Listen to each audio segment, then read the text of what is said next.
Hello there, one and all. Welcome into the latest edition of ESPN FC Press Pass. He is Craig Burley. Did you say that? I did. Well, you know, Press Pass. You have me thinking in terms of the golden years. Yeah. ESPN FC without the Press Pass. Yeah, the good years. You know it's international break, don't you? They've gone very deep onto the bench here. And there's a few faces from the old Press Pass. Right. Yes, there is. Not for any other reason. They'll be joining us. We had the pleasure of watching a lot of World Cup qualifiers together today, Craig, and I think we weren't expecting the biggest surprise to come in Dublin. So it leaves Group F looking like this. Portugal, we should point out, still do have things in their own hand because they play Armenia next and will need just a win to qualify. But Hungary and Ireland now jostling for second place, and they play each other in Budapest on Tuesday. Let's welcome in Gab Marcotti and Nedum Anua. This was entirely unexpected. Craig, I'll start with you on this. Where did this performance come from? Portugal have this Jekyll and Hyde element to them. Yeah, I mean, they're a very talented side in terms of the squad. They've had deficiencies in their starting 11 over the period. Obviously, that big win at the Euros in 2016. But yeah, I mean, they have some really, really good players on the ball. But this came about, you know, Ireland, look, I don't have the stats in front of me, but when I looked at half-time, it was something like 70-odd% possession for Portugal. That's not a surprise, even away from home, because the Irish don't dominate the ball. They've been a struggling side for quite some time now. They don't have a great player pool to pick from. So it's about good defence, it's about set pieces, it's about taking the opportunities when they come along, which they did. And it was always going to be a backs to the wall second half for them, and Kelleher made some good saves, a very good goalkeeper, Conor Kelleher. So, I mean, yeah, a great night for the Irish at the Aviva Stadium, puts them right back in the hunt for, you know, potentially finishing in second place. But for Portugal, you know, they're probably going to top the group, if the truth be told. But again, the Ronaldo situation, I don't know what he thinks in this era of VAR. When you swing a nail, and now again, the replays were from quite some distance, so unless we have some close up, I don't really know how much contact there was, but there was the intent there as well. And it was a clear throwing of the elbow, so I don't know why he was so upset that was deemed a red card, because it was a definite red to me. But I've just got so many questions about what this Roberto Martinez Portugal is going to be like in North America in a few months' time. They have the talent to turn it on, but I still have my doubts about certain areas of the team, and particularly going into a major tournament with a 40-something front man, as they will do with Ronaldo up front. Gab, they're always amongst the dark horses to win any major tournament they're in, and yet they're capable of a night like this. Doesn't seem to add up. There's obviously a history of implosions there. I actually think this time around maybe it's not that deep, as Craig said. You know, you're on the road. You know that psychologically what matters is just, you know, you get 3 points between this game and the Armenia game, which on paper is a lot more viable. The weather is what it is. They're defending stoutly. The minutes tick by. And you go behind and you kind of lose your focus a little bit. Certainly, though, from Cristiano's perspective, we know how badly he wants to play for Portugal. He keeps coming back. He obviously keeps track of his international goals, as we know. And I think, you know, inevitably he's going to get suspended now. And I think that's going to upset him, because the clock is ticking even for him. Nedum, what did you make of Cristiano Ronaldo's night? Yeah, to be honest, it's crazy to see. You know, we're talking about one of the oldest players in this whole competition, but I think it just feels so naive. And he can say, you know, there might not have been that much contact and so on, but the intent is still there. And to go back to my original point, surely whatever that defender's doing is not so serious that you feel you have to try and push them off in that manner. So many other ways to do it. Talking about one of the best to ever find space and, you know, push people off in any sort of box situation. Why do that? Why do it away from home and sort of risk missing out a chance to play for the national team? You know, nobody's above the law in terms of on the field, so, you know, it is what it is. He'll be suspended. I think Roberto Martinez's managerial career hinges really on whether Ronaldo will score goals at the World Cup, yes or no. Yeah. That's going to be the difference. I think if he doesn't, Martinez will be out. Certainly if they have a poor World Cup. Because if you look back, and I've had this discussion many, many times, I absolutely love watching the guy. I think his desire, his ability, his record, his stats, everything, it's phenomenal. Absolutely phenomenal. And I still enjoy watching him play at times. The big question will be, and if you look back historically, the last European Championship and the last World Cup, he has struggled. And that has been a problem for Portugal. And the question is, as 3 and 4 years roll past, as they have, certainly since the World Cup and then a couple of years since the Euros, is he going to be sharper and fitter going into North America, or is he going to be struggling a bit more? Now, he will say, well, I'm still scoring goals in the qualifiers, I'm still scoring goals in Saudi Arabia, which he is. But historically, when you look at the last 2 major tournaments where the standard of opposition is a lot greater, he struggled.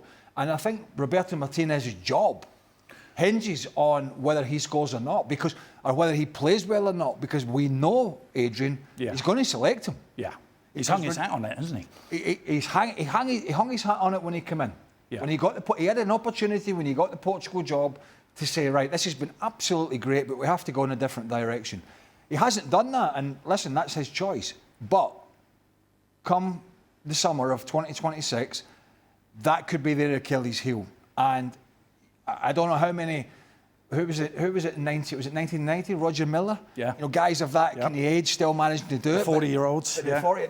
I mean, it is few and far between. As good as he is, and as good as he has been, and he has been one of the all-time greats.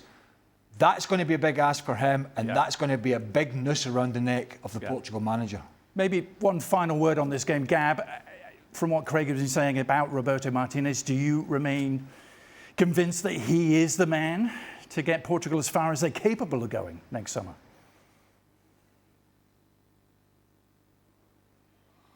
Well, I mean, it's kind of a self-evident question that you asked there. He'll get them as far as they're as they're capable of going, and where they're capable of going is going to depend on how they perform. Like, they've gone all in. I think Roberto over the years has shown that, you know, he can be a very good man manager. I think he feels empowered. A lot of people just kind of assume that, you know, Cristiano is going to be sort of imposed on him after what we saw last time around. I don't think that's been the case. Cristiano's done his job. He obviously looks at this and says, well, you know, do I want to play Rafael out of position, Gonzalo Ramos coming off the bench? No, for better or worse, this guy's my center forward. And he's stuck with it. And I think, you know, people are kind of at peace with that. And yeah, I think Portugal are definitely capable of going on a run. Diogo Costa is not going to play, you know, the way he played certainly tonight on the first goal. You know, Vitinha, we see what he does week in, week out. The talent is there. Yeah. And I think Roberto can do his part. Don't write him off just yet. The perennial dark horses. We'll see what they do in the summer. YouTube, ESPN FC, always available. Tons of content, highlights, all the good stuff on our Norway's goal difference. Remember, they have a 3-point lead and, quick math, 17 goal difference over Italy. The two teams meet. Italy, I think, would have to win by 9 goals to overtake them. Is my math correct there, Gab? And how are you feeling? How is the Gabometer right now? Does that late Estonia goal change the script? But realistically, they're looking at a playoff, aren't they? So how are you feeling? What's the sense of tension in the Marcotti household? Look, you'd think you'd be used to it after missing out on the last 2 World Cups via the playoffs. And now you got to go through this again. I mean, the good news in some ways is that I think Italy are prepared for it. It was obvious from the moment that they lost that game against Norway early on under Luciano Spalletti that it was going to come down to goal difference. And game after game, match after match, Norway had no trouble running up the score, scoring 11, for example, against Moldova. Italy played tonight. Italy knew that they had to run up the score if they were going to, you know, they were going to keep pace with Norway. because it's not enough, of course, as you said, to beat Norway in Milan, which I think they're capable of doing. Goal difference matters in this kind of formula. It's not about head-to-heads, and they failed to do that. Even tonight, Norway played before Italy. You knew, all right, you're not going to get all 17 back in one go, but, can you look to score maybe 6 or 7, maybe give yourself a puncher's chance on Sunday? And they set out a team to do that. 2 wingers, Orsolini and Zaccagni, 2 strikers, Raspadori and Scamacca. And the problem is, you can set on as many attackers as you want and have, I think at the end of the first half, it was 78% possession, something absurd like that. But if there's bodies in the box, you may not score until late. And Italy just aren't built to break down teams that play that way. So, yeah, roll on Sunday. I don't remember a 9-0. I know it's happened before, but hey, if that's what we have to do to avoid the playoffs, let's go ahead and do that. Yeah. Nedum, other side of the coin for Norway, first time they've qualified. Let's call it a qualification, shall we? Be ready to eat our words on Sunday if Italy score 9. But let's assume they're in the World Cup next summer. First time since 1998 when Craig scored against them. It's going to be great, isn't it? Having Haaland, having Soloff. What sort of damage do you think they can do in the World Cup? The 2 big guys. Well, that's the thing. In the World Cup itself, it kind of depends on the opposition, depends how that Norway team will set up and whether, they're going to be the protagonist in games or they're going to be sort of a bit more defensive. I think as this group has sort of been laid out, like as Gab's made the point of, from the moment that they beat Italy, they're in a position to where they're almost trying to run up the score whenever they can. That's not necessarily going to be the sort of feel at the World Cup next year, obviously providing that they don't lose 9-0 to Italy on the weekend. But I think it would be good for them because I remember from the last World Cup, listening to people like Haaland, who was, nearly at the peak of his powers, and he's just there watching the World Cup like every other fan. And to see people of that sort of ability not to get a chance to do it with a side who potentially should have been more in the running to do so, it's going to be good for him this time around. I think he's a player that's still young enough to love the sort of amateur side of football as such, and playing at World Cups, he's not jaded by it whatsoever. This is a big deal for him, it's a big deal for the nation, and looking at the fact that they've scored 33 goals in the group so far, I think it'd be tough to say that they don't deserve it, so more power to them. I'm pleased for Norway, actually. It's good to see this. It's and it is cyclical. A lot of times you go through these periods. Scotland went through it. They're not playing with the kind of gusto that Norway are playing, but Steve Clark's managed to get them to a European Championship. He may get them to this World Cup. We'll see.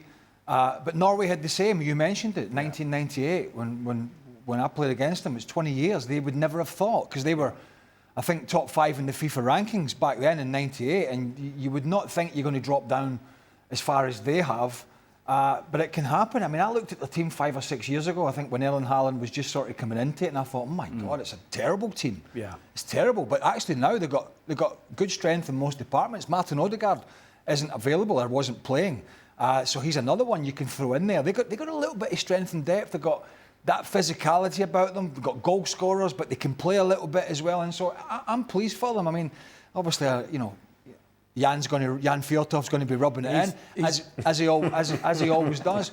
But it's good to see a country that have struggled for as many years as they have, and come through and play in the manner in which they've played, score the goals in which they have. And I think they're going to be I'm not saying they're going to win the World Cup. I don't think they'll come anywhere close.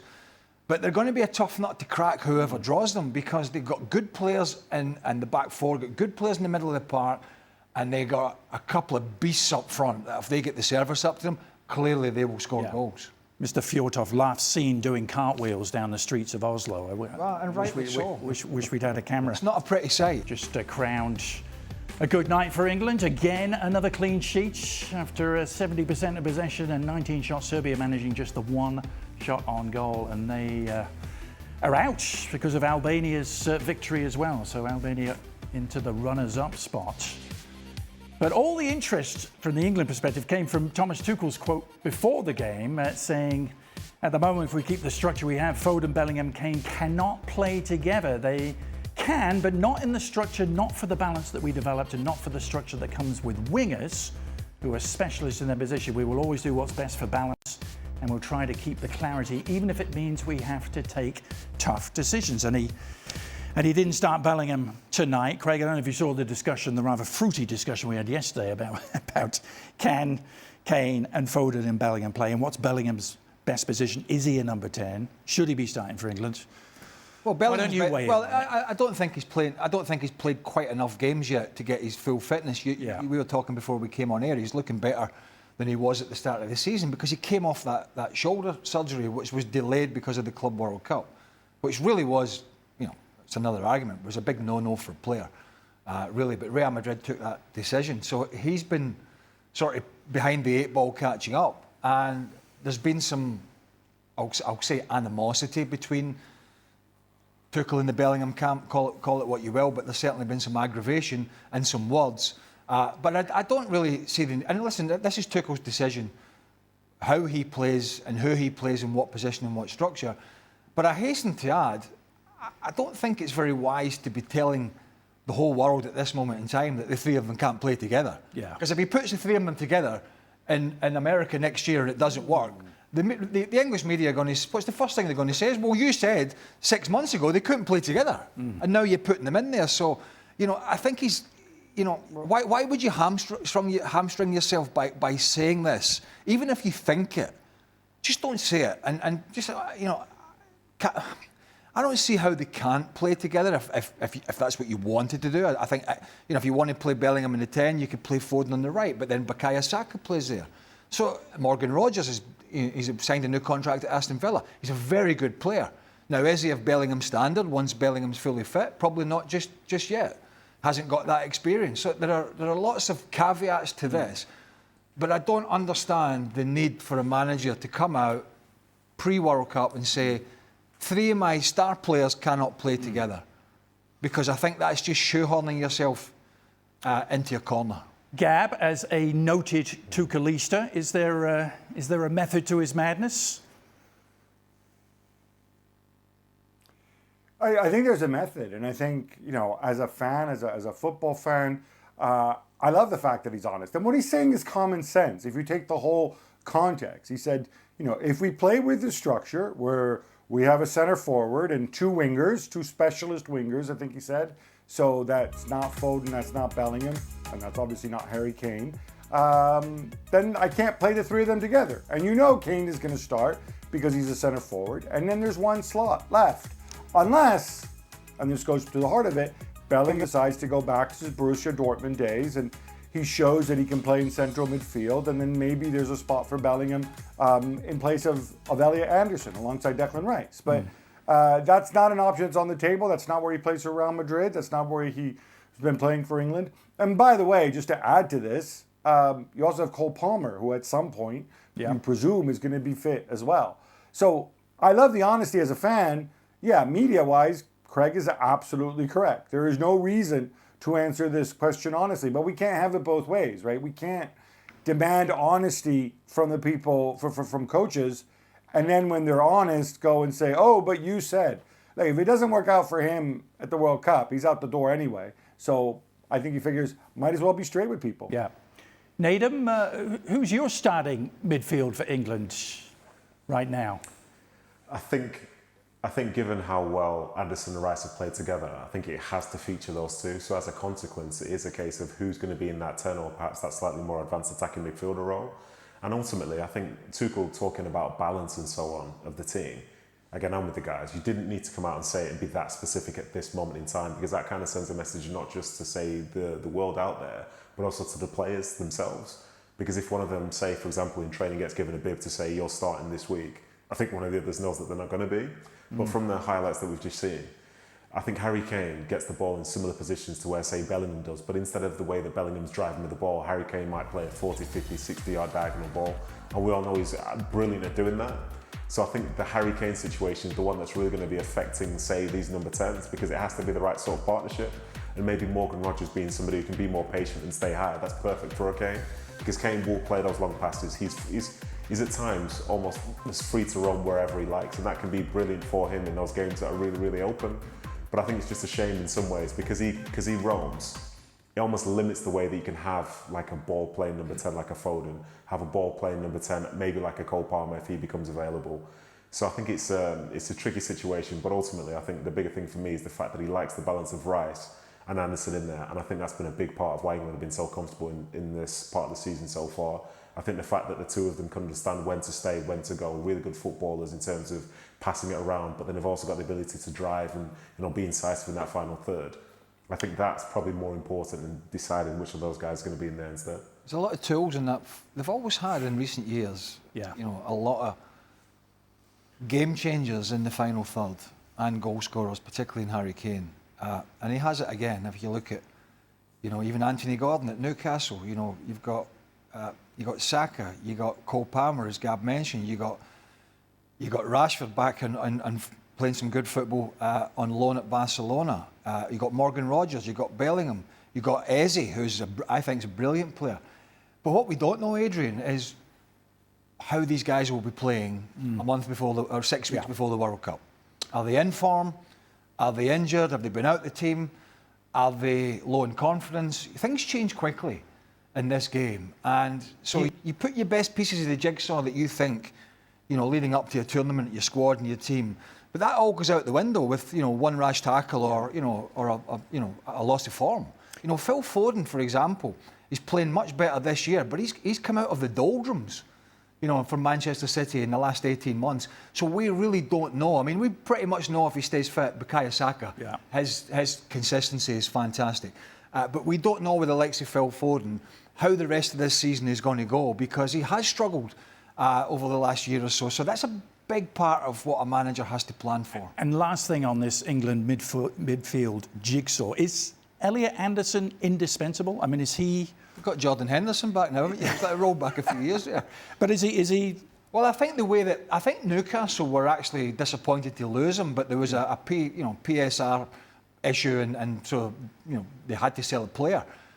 Eddie Howe touched on that. He said, we did not want to lose Elliot Anderson. He's gone to Forest. He's getting more game time. He's proven himself a really good player. And I think at the moment, yes, he is. But as the guys have said, he potentially could drop, Jude Bellingham back a little bit deeper and make things happen that way. But at the moment, the Rice and Anderson partnership has worked very well for England. So kudos to Elliot Anderson for the way he's playing for club and country. Yeah. Nedum, the only question is, could Declan Rice perhaps move back there and play that role to shoehorn in the players we've been talking about?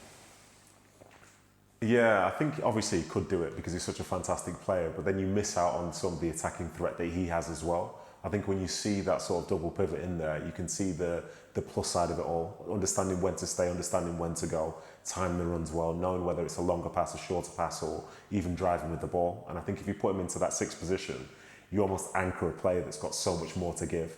And it wouldn't surprise me to say if there are two in there, he could step up and score maybe important goals, get an important assist. But if he's playing in that six, I think it makes him probably a bit too one-dimensional, and you'd be wasting, one of England's best players.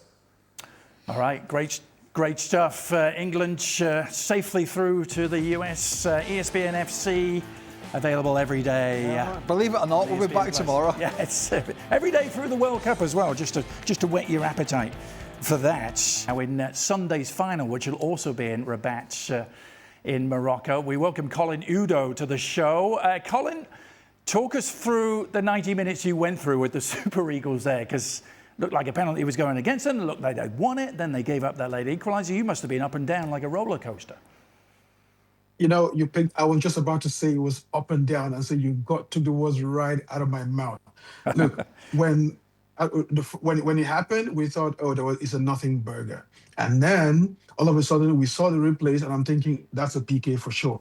Like there was no doubt about it, and then the VAR went on and on and on and on, and I thought, well, if it's taking this long, then I guess it's not going to be called. So, and eventually it wasn't called, but huge relief for hundreds of millions of Nigerians back home, and to the chagrin of tens of millions of Gabonese. But I mean, in fairness, Nigeria had dominated that first half and really should have been 2 or 3 goals up before that incident. And I don't know if that was the turning point, if that goal could have made a difference in the way the game proceeded. But I think that not having that goal was good for Nigeria. And when they got that goal through Akor Adams, I mean, it just put everything back in Nigeria's hands. And so from that point, it was almost like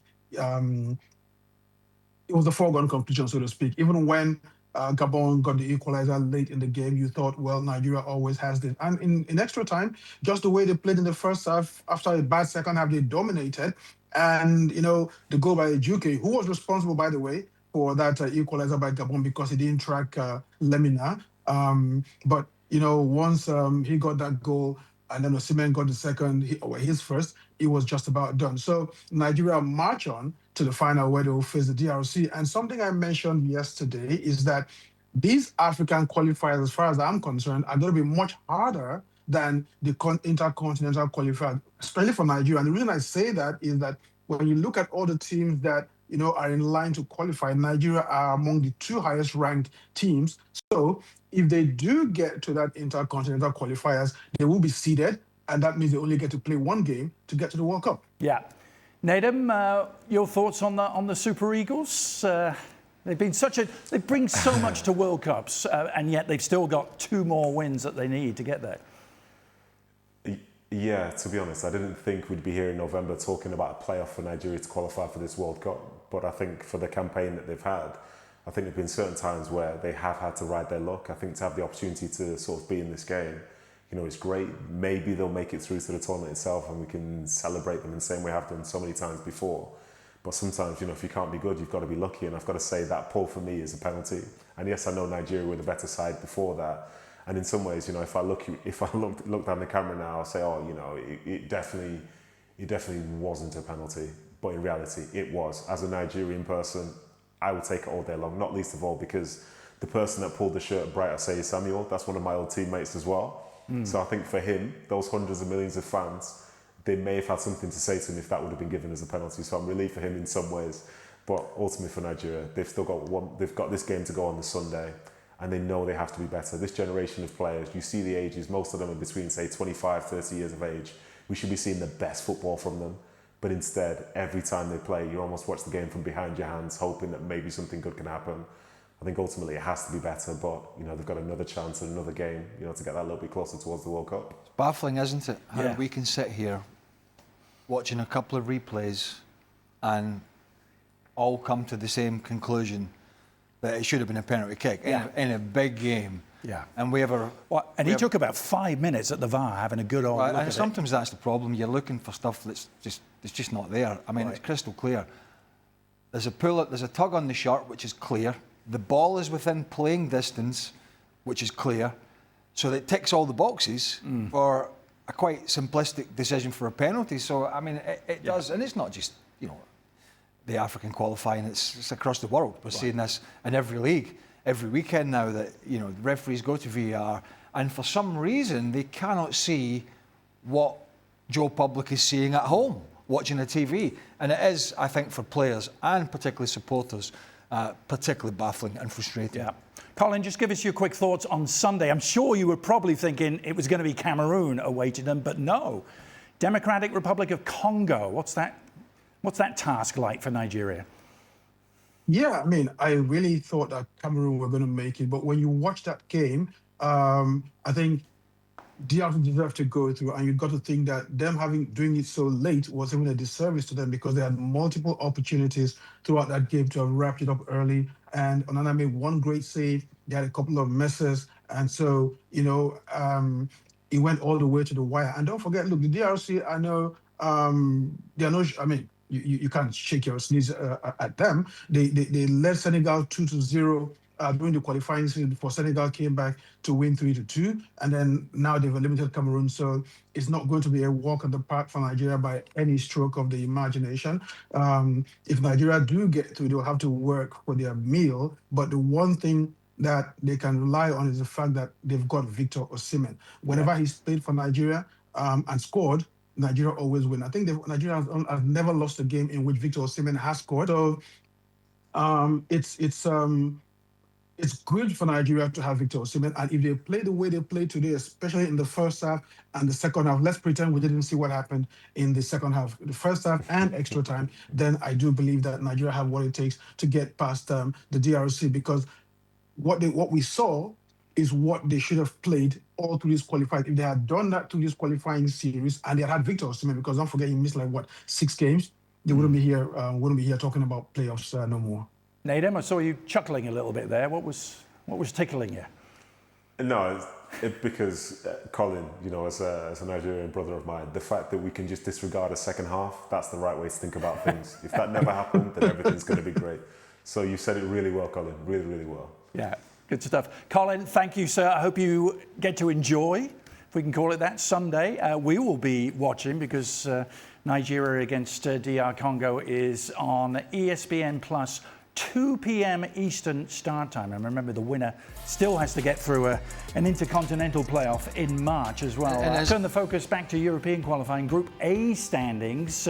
No games today. Those games coming tomorrow. Germany against Luxembourg. They're locked together with Slovakia on 9 points, who play Northern Ireland. But ahead of the Germany game, Gab got to travel to Germany, to Wolfsburg, in fact, and talk to Serge Gnabry. You're playing centrally in a number 10 role. Jamal Musiala's injury is obviously a big part of the reason why, and I think you're killing it in that role. Can you talk a bit about how it's different changing roles, and how when you're number 10, you're in the congestion area with people all around you. When you're wide, nobody's going to be coming from that side. Yeah, for sure. It's always difficult to manage, I would say, what system you're playing, if you change roles, what the coach demands from you. I think it's obviously a good strength of mine to be able to play different positions. In my youth, I've always played in the number 10 or striker role. Only started playing winger when I was, I think, about 14, 15, and then ended up staying out there. But yeah, this season I think I'm playing a bit more deep. I'm a bit more interacting with the whole game. Whereas before, when I was playing for the national team and also sometimes for Bayern, I was more the number 9 when we didn't have a striker. So I managed to stay up top a little bit more, and I think it really suits me to becoming like deep, to be within the game a lot more. I think this is a big reason why it's going so well right now in this role. And yeah, as I said, it's a strength because I can play multiple positions. So whenever somewhere is needed, like in this case right now where Jamal's out for a long time, I can fill in. It's an age-old debate with players who are versatile. Some people say it's better for them, or sometimes it can be better to say, no, this is my position. You have to build the whole squad around me. Yeah. Does that make sense to you? It does. I think it's come into discussion a lot of times in the past. If it's with my agent, with my dad, with people in football, I would also say it's a curse because obviously when you're having a momentum in one position and suddenly you have to go somewhere else, you need time to adapt. It's not the same to play on the wing as in to play a number 10 role. So it definitely is also a curse. I would still say it's more a blessing because it still makes you play more, and you can have different strengths on different positions. But I definitely see the debate, and for example, like a Ribéry, back in the day where it was sure him and Arjen would play only wide. There's no number 10. I heard the stories about Van Gaal trying him in a number 10. He said no. So yeah, I see both sides. Gab, a whirlwind 24 hours for you, for starters. Going to Wolfsburg to talk to Serge Gnabry, back to do the Gab and Jules podcast this morning. It never ends.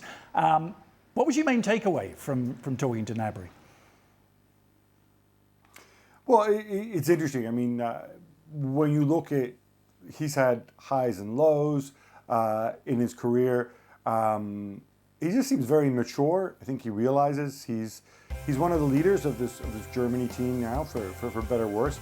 And I think if you look at what happened at Bayern, if you look at the negativity, just when the transfer window closed, they took Nico Jackson. Nobody seemed to be excited about that. They obviously missed out on Woltemade, who I also spoke to, by the way. And of course, Florian Wirtz before that. Musiala was injured. Alphonso Davies was injured. And then boom, they win 16 games in a row. And a lot of that is with Serge Gnabry in the number 10 position. So I think that speaks to a guy who was ready to step up again, as we heard from him, in a different role, and has done the job. And a lot of times heading into major tournaments, form is just as important as talent. Yeah. Nedum, I know you know Vincent Kompany pretty well, and for him it must be fantastic having a player who's prepared to play with the flexibility that Gnabry has. Oh, absolutely, yes. And I think from when Musiala was injured, we sort of wondered, well, how would he be replaced as such within that Bayern side? So I think somebody that's able to understand the game from that level, and obviously it helped the fact that he's experienced, the fact that, you know, he's been very much available for the majority of this season. And he has a style of play where with his speed, he can really stretch the line. But because he's been so good and so patient on the wings previously, you know, he can also get the ball in tight areas and have a little burst to sort of create space as such. So I think it's been a fantastic sort of moment for him to start the season. And it will be interesting to see when Musiala comes back, because firstly, we know he won't be necessarily in the best of form straight away due to how long he's been injured for. But the fact is, he plays that position just that little bit differently to Musiala. And Kane and Musiala is a great partnership, but maybe it's not the best partnership for every type of game they have between now and the end of the season.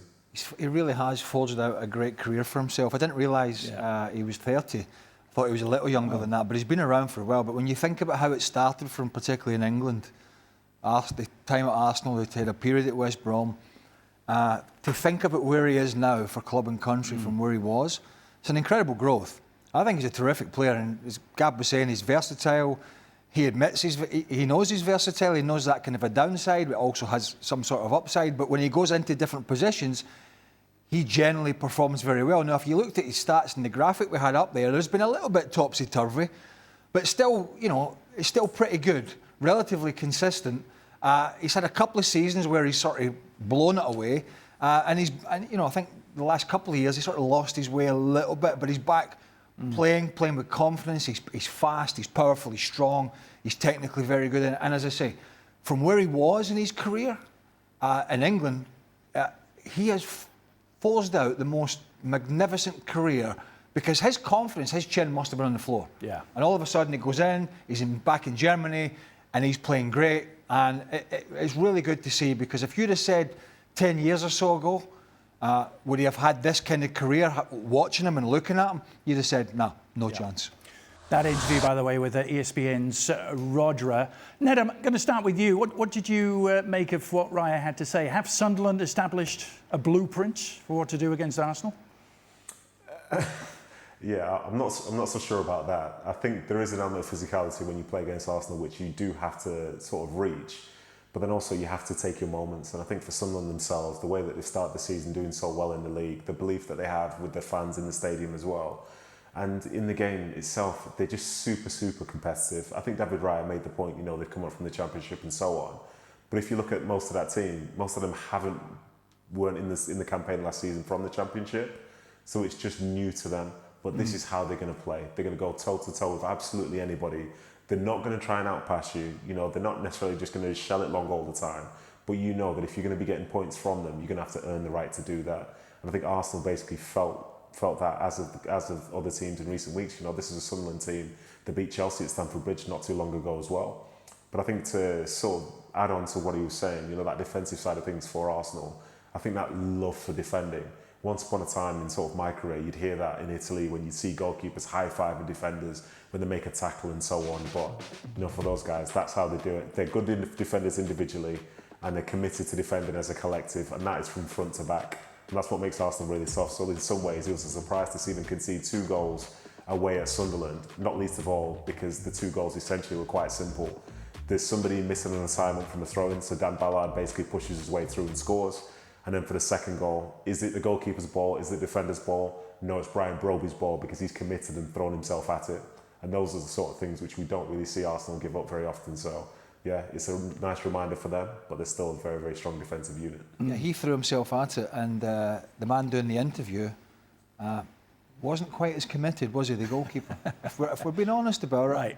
He came out a little hesitant because he knew there was going to be physical contact. Had he really thrown himself out there and outstretched his arms to punch it, he may have just have got there before the attacker and put it in the back of the net. Look, is this ESPN FC finding the crack in the Arsenal? Notice how I said that, as if it's not me. Is this the FC way of finding the crack in Arsenal? This is how you get... Yeah. Arsenal can be physical against every team. We've talked about it. This is part of their game that they are equipped to deal with, or should be. They have some of the biggest, most physical players in the Premier League. Here's the news for you. if you're the bulk of the Premier League teams and you try and go toe-to-toe with Arsenal in a game of football, you're probably going to lose, or you're going to come out second best. So you have to find a different way. Long balls, throw-ins, getting it forward quicker, squeezing them in, crosses into the box, being a bit more physical. You're going to have to use all of that, because if you try and take them on in a head-to-head game, they're going to get the better of you. So Sunderland have been very good at that. They've been very good when they've come up to the Premier League about understanding what works for them. The Chelsea game was a classic example. They sat in for long periods of the game and defended stoutly and got the result. So, yeah, this is just, one for Arsenal that got away. But, if you think you can just roll this Arsenal team over and that's their weak point, I would disagree with that. Right, that is the problem, isn't it, Gab? If this is the blueprint to get the better of this Arsenal defence, how many other teams in the Premier League can play this way? Fulham aren't playing this way. No, look, I mean, this was the right way for Sunderland to approach it. But let's not get carried away here. Those goals featured two, I think, massive individual errors from two players who happen to have been two of Arsenal's best players this season, Declan Rice and Gabriel. If you want to give some blame to Raya as well, sure.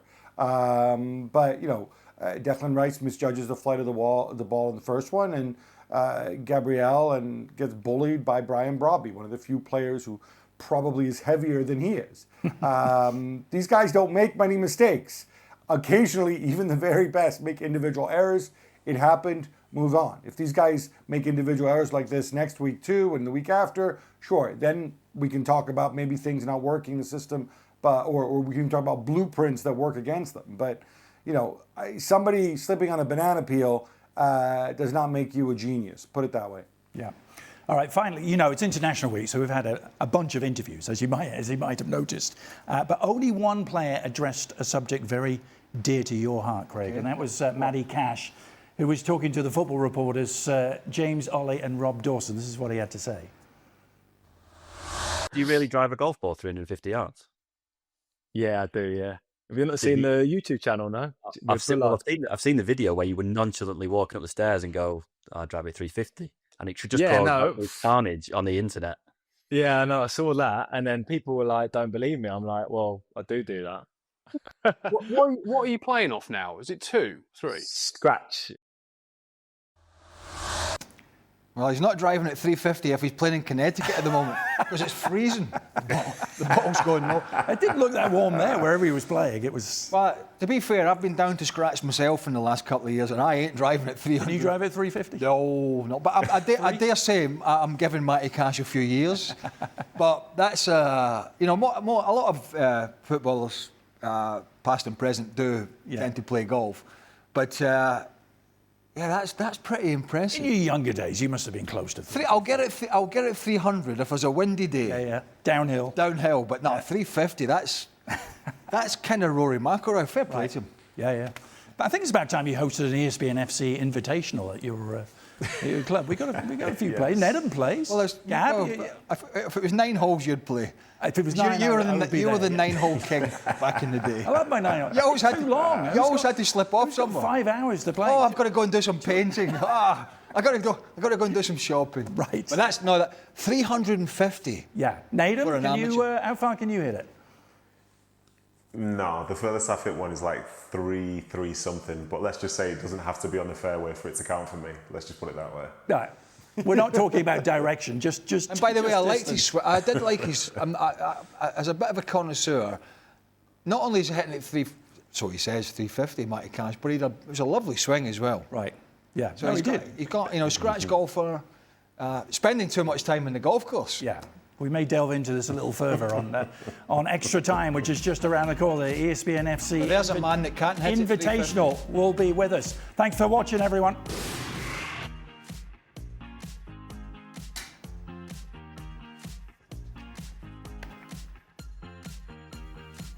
You haven't got the questions, have you? I don't have the questions, no. Welcome back. I didn't know it. Welcome back to the supremely organised. I didn't know it. Just in the old days. I mean, I started this show by calling it Press Pass. So you did. We're in an old did days. You do that on purpose? No. Or did it just? Well, you had been talking about Press Pass before we came on the air. I did. And it was still in my head. I know. It was still in my head. And I I haven't got came the on. questions. Why don't you throw your phone on the ground, break it? I have the question. So when you come on here and you said Press Pass, which is for the slightly younger viewers, is the old version of FC, which was an international show which Mr. Marcotti worked on for many years. Founding member of back in the day. Yeah. There was an eclectic mix of guests back then and presenters. You and Derek. Yeah. Yeah. Tommy, Yanis. Smith was part of that. Robbie Musto, Robbie Earl, was in the Gab. fold for a while. Oh. Yeah. I mean, there's a history to this. There's a rich history. I think we can call it rich. Okay, I have the questions. Thanks to producer Mike for that. Who do you think? Don't thank him. He left you hanging. Well, he did, but you know, it's all live television. Good stuff. Who do you think Cole Palmer will replace if or when he returns to the England squad? We were talking about Tuchel's no room for the three big guns, but he didn't even talk about Cole Palmer. It depends how Cole Palmer. I mean, he's been out. He seems to have been away for quite some time, but it depends how he plays. It's as simple as that. You know, the Cole Palmer. I can't remember. It's all rolled into one. At one point, a year or so ago, he was just outstanding. But there's a lot of people putting their hand up for that kind of position, and it just depends on form. Now, if he's playing well and he's fit again for Chelsea and he's creating and he's doing what Cole Palmer can do, he'll be in the squad. There's no doubt about that. Will he be in the starting 11? I don't know. Yeah. Gab, would Thomas Tuchel start Cole Palmer if he's fit?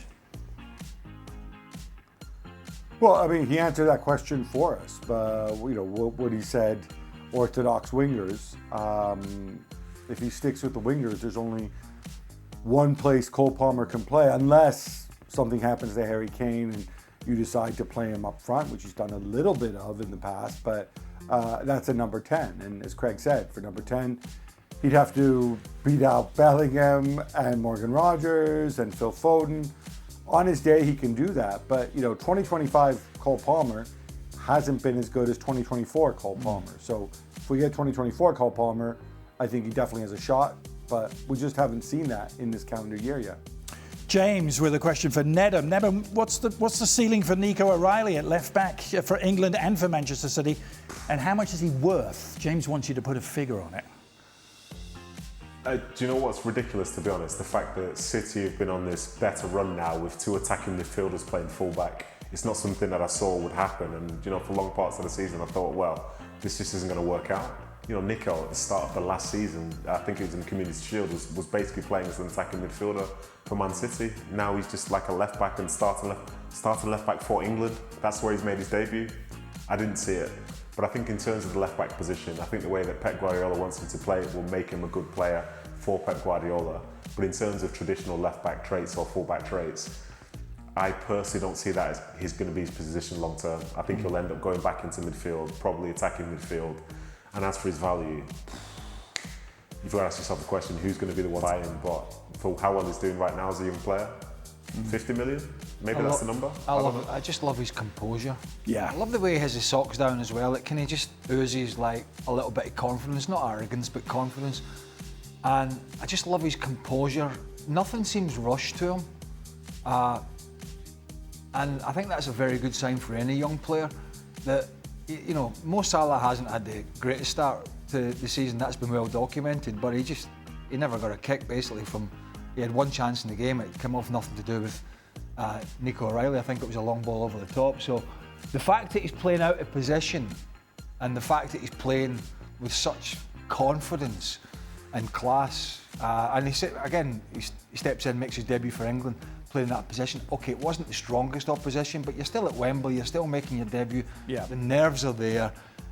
You know, early days, but just a terrifically talented young man. Yeah. Gab, care to weigh in on a valuation? What's he worth?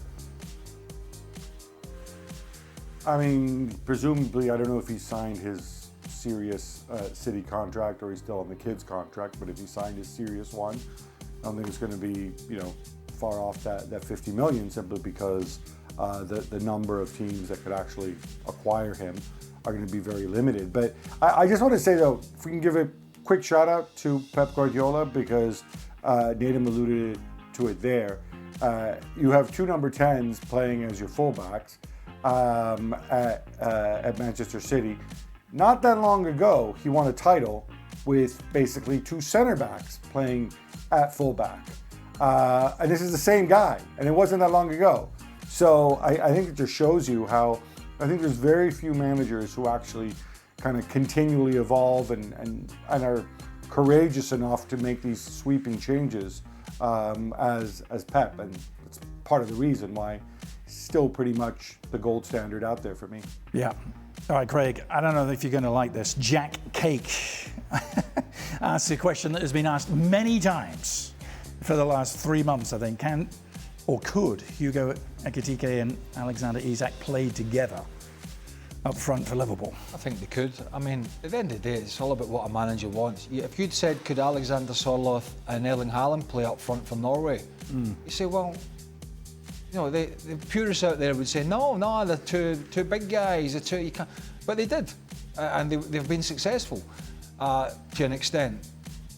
I mean, I think they could, but you have to look at the way Liverpool under Klopp and under Slot have approached the game, and it hasn't been with two. Now, would that happen sometimes during a game? Potentially, yes.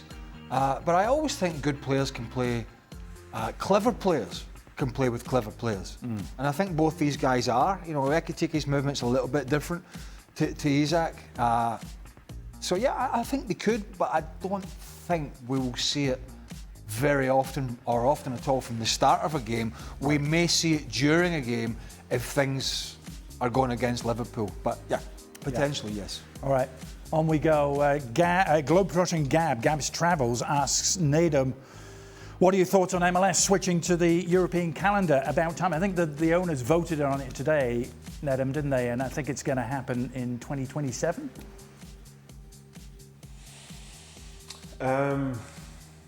I think it's a positive in some ways, but what I would say is that not every state is in a good position to be able to play football over winter. I think, yes, it's great if you're in the South, if you're in the Floridas, if you're in the Texases and so on, but how is that going to work for, say, other places, say, like if you're going to Minnesota, if you're going to, like, KC, like you see it in things like the NFL, for example, where it's just complete blizzards and so on. So it'll be interesting to see how they do manage to do that. But in some ways, trying to align themselves with that, getting the same sort of international breaks and so on, I think that will be a positive. Yeah. But for me, I think the bigger thing also is in terms of viewership, especially when it comes down to, say, some of the months where it gets a bit warmer, the games have to be played later in the day. If they're played later in the day, they fall in line to where only people in the USA and maybe people in Asia somewhere can watch the games. But that whole section in the middle of Europe and so on, it's just far too late to be tracking any team, no matter how much you love them. Supposedly, Nathan, they are going to take a break. Mid-December to mid-February is built into this kind of European schedule. It'll be like a... Okay. How do you do that then? Well, how can it be a European schedule if you're taking that, or they have less games? They do have less games. So if you had a European schedule, right, in Europe, obviously, and you took that time off, you couldn't fit the season in. Well, I guess it's Germany takes, what do they take off? 4 or 5 weeks? Yeah, but you're saying December through... Saying 2 months. Is I get it, and Nathan's right. I mean, he knows more about it than me. But, it's all very well moving it to fit in with the mainstream calendar in Europe. But it's bloody freezing here in a lot of places. I mean, it's bad enough in Connecticut. Coldest I've ever been was... And this isn't bad. Yeah. In Toronto in December, Kansas City in December. But you've got to think about the players, the fans, everybody, Yeah. So I don't know. Good luck to them. But it's marrying with the European transfer windows gap that is driving this, isn't it? Yeah, obviously that's become a bigger factor as we've seen more players move back and forth for fees. I would hope that's not the main driving reason behind it. But yeah, they're going to have to work something out with the weather. I mean, Russia stops. They have a big long break. Others play. I mean, the Republic of Ireland, where let's face it, it can be rainy, but it's comparatively mild. They actually moved to a summer schedule, right? So I think it's a great question of what's it going to be like. Are you going to get a whole bunch of postponements? Are you going to force fans to stay out there? Because mid-December to mid-February is great, but you can get a blizzard in March in Toronto or Kansas City or heck, even New Jersey, right? So yeah, I guess they're going to see how this works out, but I hope they leave themselves plenty of space in the calendar for makeup days and finding ways to somehow make fans whole if games are snowed off or just played in absurd conditions. This is not the NFL. This isn't where oh look, television timeout. Let me go inside and get a hot chocolate and stuff, and let me wear 87 layers to the game. It's complete, and it's only 8 or 9 home games. This is a much longer season. Yeah, they're nuts, aren't they? They are. I think that's the official description. Nuts. You watch the games up in Buffalo and all that, and you're thinking, I mean, but to go back to that point, one of the points, years ago, and it might just have been muted at the time in Scotland, they were actually talking about, and I think it only got to talks about trying to move the schedule to a summer schedule. And it wasn't for the weather, because the weather's a bit drear and miserable in Scotland, a bit like me. But it was more to do with the fact that the Premier League was eating up the viewership. The Premier League was so popular, particularly in the UK, for Sky Sports and the other broadcasters, that Scottish football was getting the tidbits. Yeah. And so they thought about moving it for the reason of getting more viewership and more interest. So they would play in the summer when there was no Premier League football, and that would maybe drive subscriptions and interest. So there are various ways to look at this, but that wasn't weather related, and of course it never happened. But yeah, it's going to be. Wouldn't it be great if you're a player and they say, "Oh, December to when? February? Yes. Oh, am I getting it off? That's some warm weather holidays right there, isn't it? Or am I training? Yeah. All right, finally, Andas asks Nedum, what's the deal on you playing in the Cheshire Vets Football League? What made you want to play in a Sunday league? And are you worried about embarrassing yourself since you're an ex-pro? So firstly, I'm not worried about embarrassing myself. And I've only ever played in one game. So the few guys like Stephen Ireland, George Boyd, Emil Heskey's played, Danny Drinkwater's played, I think and a couple, Jolan Lescott's played. And Stephen Ireland said to me, you should come try and play, it's good fun, because sometimes I'll play football with him on a week, just like an in-house game every other week or something. So I said, yeah, sure, I'll come and do it. I did it, and based on the scoreline and the fact that word was starting to spread that there are a few former professionals in this team, it started to blow up, and all of a sudden now there've been news stories about it. It's been on TV, it's been in newspapers and so on, and that doesn't really do it for me, to be honest. I didn't really want to do it for that. I just wanted to try and have a kick around on the weekend. Right. So I'm kind of turned off by it a little bit, but ultimately, in terms of embarrassment, no, it's very tough to feel any level of embarrassment because, firstly, it's over 35s. And considering I am an over 35 former professional playing against over 35s non-former professionals, it's quite tough to feel embarrassed by anything that you see on that pitch. And I can say now, at this stage of my life, after playing in this one game, I have seen everything. Yeah, I have seen everything there is to see in football. Yeah.